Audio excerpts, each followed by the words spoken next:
Good morning, কেমন আছো সবাই? আশা করি সবাই খুব ভালো আছো। আর আজকে হচ্ছে ভোটের দিন, আর আমি এখন যাচ্ছি হচ্ছে ভোট দিতে। সকালবেলা ঘুম থেকে উঠে পড়েছে, কারণ আমার ইভিনিং ডিউটি আছে, আর আমার ভোট হচ্ছে বারুইপুরে, আমার বাপের বাড়িতে। তো যেতে অনেকক্ষণ যেহেতু টাইম লাগবে, ভোট দিতে কতটা টাইম লাগবে জানি না, ওই জন্য সকাল সকাল রেডি হয়ে গেছে। আমার বর আমাকে নিয়ে যাচ্ছে ভোট দিতে। প্রথমে তো বলেছিল যাবো না, কিন্তু তারপরে আবার নিজেই রাত্রিবেলা ঘুমানোর সময় বললো যে চলো তাহলে তোমাকে নিয়েই যাই, একটুখানি ঘোরাও হয়ে যাবে। সেই মতন সকালবেলা ঘুম থেকে উঠে বেরিয়ে পড়লাম।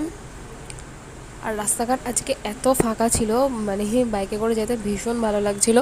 এরকম ফাঁকা রাস্তায় যেতে ভালো লাগে। আর আমরা সকালবেলা ওই 7টা সাড়ে 7টা নাগাদ বেরিয়ে গেছিলাম বাড়ি থেকে, যাতে 9টার মধ্যে আবার ব্যাক করতে পারি, কারণ আমাকে আবার এসে রান্নাবান্না সেরে অফিসে যেতে হবে।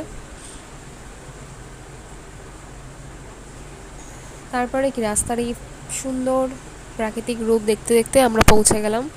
গিয়ে তারপরে ভোটও দিয়ে দিলাম। ভোটটা দিয়ে বাড়িতে ভাই অনেকক্ষণ বসতে বলেছিল, কিন্তু আর বসলাম না, কারণ ওদিকে আবার ফিরতে দেরি হয়ে যাবে। ভোট দিতে একদম লাইন ছিল না, একদম গেছি ঝট করে ভোটটা দিয়েছি আর হয়ে গিয়েছে। ফেরার পথে আমরা একটা দোকানে দাঁড়িয়ে চা আর বিস্কিট খেলাম।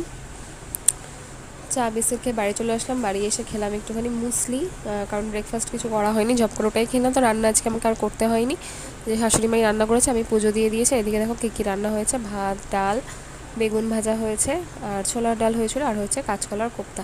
তারপরে খেতে চলে গেলাম অফিসে। তো আজকের ভিডিওটা এখানেই শেষ, কারণ আর কিছু শ্যুট আমি করিনি, যেটুকুনি করা ছিল সেটুকুনি তোমাদের সাথে শেয়ার করলাম। সবাই ভালো থেকো, সুস্থ থেকো, চ্যানেলটাকে সাবস্ক্রাইব করে পাশে থেকো।